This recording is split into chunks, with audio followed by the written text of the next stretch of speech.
Astro connect के ज्योतिष कार्यक्रम में आपका हार्दिक स्वागत है। नमस्कार।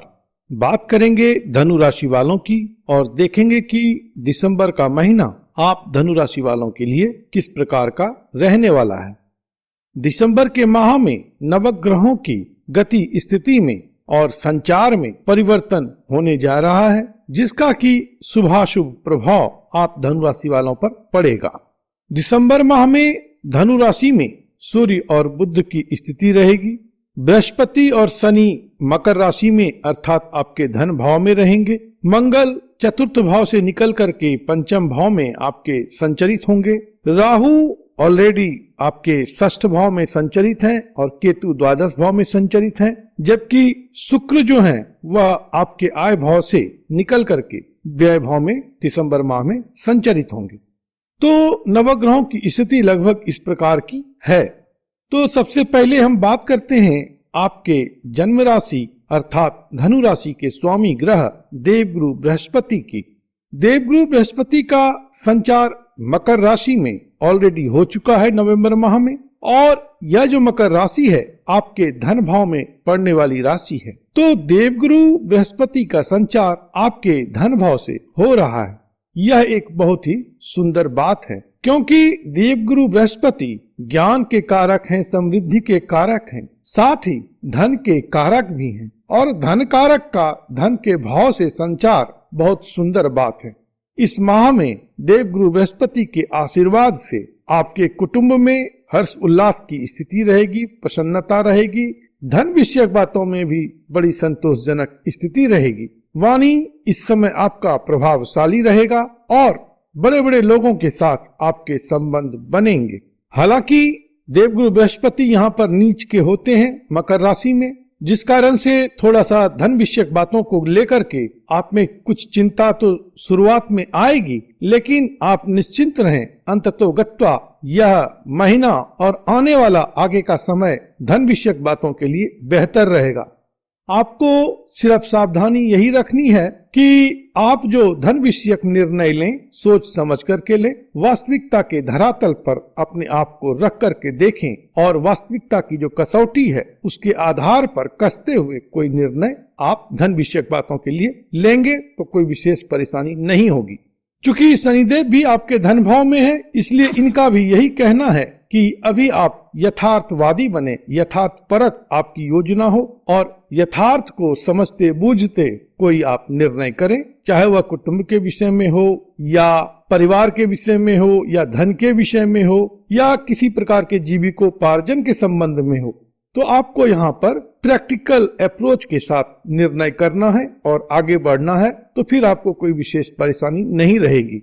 गुरु और शनि की युति आपके धन भाव में है और इस कारण से धनु राशि वाले आपके ऊपर जो शनि की 7.5 की पीड़ा थी उसमें भी अवश्य ही कुछ न्यूनता आएगी, कुछ कमी आएगी। साथ साथ में मैं उपाय भी बताते जाता हूँ। हर एक ग्रह का जैसा जो आवश्यक लगेगा वो बताता जाऊंगा, आप उसे नोट कर लेंगे। तो यहाँ पर मैं कहूंगा कि आप नित्य प्रति तो नहीं, लेकिन कम से कम बृहस्पतिवार के दिन और शनिवार के दिन मंदिर जाया करें और विष्णु भगवान या शिव भगवान का आप पूजन किया करें। इससे 7.5 की पीड़ा में कमी आएगी और धन विषयक बातों में बढ़ोतरी होगी। अपने वाणी को संयमित रखिए, गुरु की तरह जो सो गंभीर रखिए और वाणी का प्रयोग जो है सो बड़े संयमित ढंग से कीजिए, लेकिन प्रभावशाली ढंग से कीजिए, तब जाकर के शनि का भी यहाँ पर अच्छा प्रभाव होगा। अगर वाणी में किसी प्रकार की निगेटिविटी आती है तो शनि का समझिए कि प्रभाव खराब पड़ रहा है, यह एक इंडिकेटर होगा। तो वाणी में व्यंग न करें, वाणी में तीक्ष्ण बात न बोलें, जो भी बोलें सॉफ्ट वाणी रखिए, आप मधुर वाणी रखिए, लोगों के लिए प्रीतिकर हो, तब जो है सो यहाँ पर शनि और गुरु का जो प्रभाव है धन भाव पर वह आपके लिए बेहतर रहेगा। अभक्ष्य भोजन भी आप इस समय में जितना टाल दें उतना अच्छा है, जैसे कि फास्ट फूड हो गया या फिर नॉनवेज हो गया, इसका उपभोग आप ना के बराबर करें या बिल्कुल ना करें तो बहुत बेहतर रहेगा। अब बात करते हैं मंगल देव की। मंगल देव 24 दिसंबर तक आपके सुख भाव में है। यहाँ पर मंगल देव का संचार सुख या मन के दृष्टिकोण से उतना बेहतर नहीं है, लेकिन जमीन जायदाद के पॉइंट ऑफ व्यू से मंगल का यह संचार बहुत ही अच्छा रहता है। इस समय में जमीन जायदाद की प्राप्ति होगी, घर की प्राप्ति होगी, नया कोई प्रॉपर्टी खरीद सकते हैं, उसमें इन्वेस्ट कर सकते हैं, क्योंकि मंगल की जो दृष्टि है वह आपके कर्म भाव पर है, साथ में ही आय भाव पर भी रहेगी। इसके अलावा शनि की दृष्टि मंगल पर है, तो यह जो योग है वह प्रॉपर्टी विषयक बातों के लिए बेहतर है। इस समय में प्रॉपर्टी, घर, इन सब के संबंध में यदि आपकी किसी प्रकार की प्लानिंग है तो बेधड़क आप उसमें आगे बढ़ें, आपको सफलता मिलेगी। 24 दिसंबर के बाद मंगल देव का संचार आपके पंचम भाव पर होगा, संतान भाव पर होगा। यहाँ पर मंगल का संचार संतान के सेहत को लेकर के थोड़ा सा वार्न करता है। इस समय में फीवर वगैरह की संभावना हो सकती है।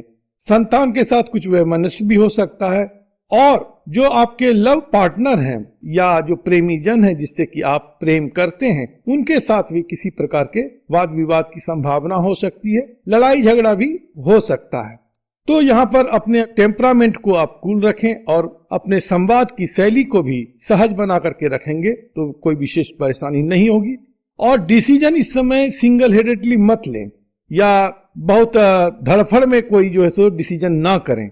जो भी निर्णय करें वह सोच समझ करके और लोगों के साथ अगर विचार विमर्श कर सकें तो विचार विमर्श करके ही निर्णय लीजिए तो बेहतर रहेगा, क्योंकि पंचम भाव में जब मंगल का संचार होगा तो व्यक्ति जल्दीबाजी में निर्णय लेता है और इस कारण से कई बार परेशानी हो जाती है। तो यहाँ पर यह एहतियात आप रखते हैं तो बेहतर है। मंगल की यहाँ से दृष्टि आपके अष्टम भाव पर रहेगी, आय भाव पर रहेगी, साथ ही द्वादश भाव पर भी रहेगी। तो 24 दिसंबर के बाद आपको थोड़ा सा सतर्क इस मायने में रहना है कि यदि हृदय विकार है या हाई बीपी है तो आप थोड़ा सा सावधान रहें। उस समय में अपना चेकअप वगैरह करवा लें तो बेहतर रहेगा, क्योंकि पंचम भाव जो है वह हृदय से संबंधित है और यहाँ से मंगल की दृष्टि अष्टम भाव जो कि गंभीर परेशानी या ऑपरेशन इस तरह की संभावना को दर्शाता है और द्वादश भाव हॉस्पिटल का है, तो रेगुलर चेकअप कराएंगे तो कोई विशेष परेशानी नहीं रहेगी। राहु देव का संचार आपके षष्ठ भाव से हो रहा है जो कि अतीव शुभ है। राहु की राशिगत स्थिति भी बहुत अच्छी है, उच्च के हैं, वृषभ राशि में है। यहाँ पर राहु देव आपको विजयी भाव प्रदान करते हैं, कामकाज में बेहतर स्थिति को दर्शाते हैं, साथ ही कोई नई अपॉर्चुनिटी आपको कामकाज के संदर्भ में इस माह में मिल सकती है, क्योंकि अर्थ त्रिकोण जो है आपकी कुंडली में वह बड़ा ही हाईली एक्टिवेटेड है। द्वितीय भाव में शनि और गुरु हैं और षष्ठ भाव में राहु देव हैं, तो दशम भाव पर राहु की भी दृष्टि है और गुरु की भी दृष्टि है। तो ये जो मेटेरियलिस्टिक ट्रिप्लिसिटी है, अर्थ त्रिकोण है, यह बहुत एक्टिवेटेड है, जिसका कि शुभ फल आपको धन और जीविकोपार्जन, कामकाज इन सब में अच्छा फल प्राप्त होकर के होगा। षष्ठ भाव पर और कई ग्रहों का प्रभाव इस माह में रहेगा, जैसे कि बृहस्पति का है, सूर्य का है, बुध का है, फिर जाकर के शुक्र का भी प्रभाव होगा। तो यह जो षष्ठ भाव इतना प्रबल है, तो इस समय में जो आपके जीवन में विघ्न बाधाएं हैं उस पर आप विजयी होंगे, लेकिन स्वास्थ्य को लेकर के कुछ चुनौती आ सकती है, कुछ समस्या आ सकती है। इस समय खंड में आप लड़ाई झगड़ा से परहेज करेंगे तो बहुत बेहतर बात होगी, क्योंकि लड़ाई झगड़े में उलझना कोई उतनी अच्छी बात नहीं है। आपको पूरा अपना फोकस और अटेंशन अपने कामकाज, नौकरी या जीविकोपार्जन की बातों में लगाना चाहिए। जहाँ तक व्यापार में संलग्न धनु राशि के जातक की बात है तो उनके लिए भी बहुत ही बेहतर समय इस महीने में रहने वाला है, क्योंकि सूर्य और बुध का बहुत ही पावरफुल राजयोग बन रहा है। सूर्य आपके नवम भाव के स्वामी हैं और बुध आपके कर्म भाव के स्वामी हैं, और इन दोनों का जो संयोग है वह दिसंबर माह के उत्तरार्ध में आपके लग्न स्थान या जन्म राशि स्थान पर बनेगा, जो कि बहुत ही पावरफुल पोजीशन है। तो यह सुंदर राजयोग जो कि बुध आदित्य योग भी है, उसका बड़ा ही अच्छा परिणाम आप धनु राशि वालों को मिलेगा, जिसके प्रत्युत्तर में आपके जीवन शैली में उन्नति होगी, आपका जीवन शैली अच्छा होगा, कामकाज अच्छा होगा, मान प्रतिष्ठा आपकी बढ़ेगी, धन धान्य की स्थिति अच्छी रहेगी, लोगों के बीच आपका रुतबा मर्तबा अच्छा रहेगा। तो यह बहुत ही अच्छा राजयोग का फल आपको प्राप्त होने जा रहा है। शुक्र की बात जहां तक है कि वह आय भाव से निकल करके व्यय भाव में जा रहे हैं, तो व्यय भाव में शुक्र का संचार बेहतर होता है, सुख भोग के लिए अच्छा होता है। यह समय जीवन में आराम की वस्तुओं को प्राप्त करने का होता है, जीवन में भोग अच्छा होता है। लोग लग्जूरियस आइटम और कंफर्ट गिविंग आइटम्स की तरफ अधिक चेष्टाकुल रहते हैं और उन्हें सुख की प्राप्ति भी होती है। लेकिन केतु भी चूंकि वहां पर हैं, तो इसलिए थोड़ा सा आप यह ध्यान रखें कि आपके जो जीवन साथी हैं उनका स्वास्थ्य अच्छा रहे और आप अपने स्वास्थ्य का भी थोड़ा सा ध्यान रखें, खास करके किडनी रिगार्डिंग जो है या फिर यूरिनरी सिस्टम जो है उसके रिगार्डिंग कोई परेशानी आप महसूस कर सकते हैं। तो देखा जाए तो कुल मिलाकर के दिसंबर महीने में नवग्रहों का जो संकेत है और आपके द्वादश भावों पर जो इनका प्रभाव है वह कुल मिलाकर के बेहतर है और कहीं न कहीं शुभ बातों को ही आपके जीवन से जोड़ रहा है, आपकी उन्नति और प्रगति को सुनिश्चित कर रहा है। तो यह बेहतर परिणाम आपको मिलता रहे, आप अपनी युक्ति बुद्धि से उन्नति और प्रगति करते रहें। प्रभु आप पर कृपा करें, आप स्वस्थ रहें, मस्त रहें और व्यस्त रहें। ओम नमो भगवते वासुदेवाय।